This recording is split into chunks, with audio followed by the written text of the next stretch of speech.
এই তিনটি হলুদ পাখি না খেয়ে আছে 2 দিন ধরে। তার মা তার দেখে জড়িয়ে ধরে আছে। বাচ্চা দুটোর মা একদিন তার গাড়িটা নিয়ে জঙ্গলের দিকে খাবার আনতে যায়, খাবারের খোঁজে। সে কিন্তু একদিন দেখতে পায় একটি জাদুর গাছ। সে গাছটা দেখে সে অবাক। গাছে ধরে আছে কিন্ডার জয়, ছোট একটা গাড়ি, একটি পুতুল, স্পাইডারম্যান, আপেল, ফল, অনেক কিছু ধরে আছে, চকলেট ধরে আছে গাছে। সেগুলোকে দেখে তার মনে হলো যে তার বাচ্চার জন্য কিছু নিয়ে যায়।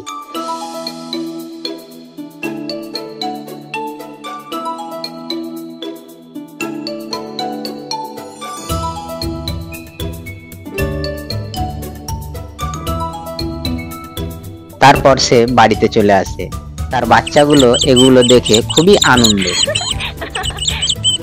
তুমি যদি একটা জাদু শিখতে চাও তাহলে এখানে একটা বোতাম আছে, বোতামটি টিপে রাখো, তাহলে এই ভিডিওগুলো আরো দেখতে পাবে।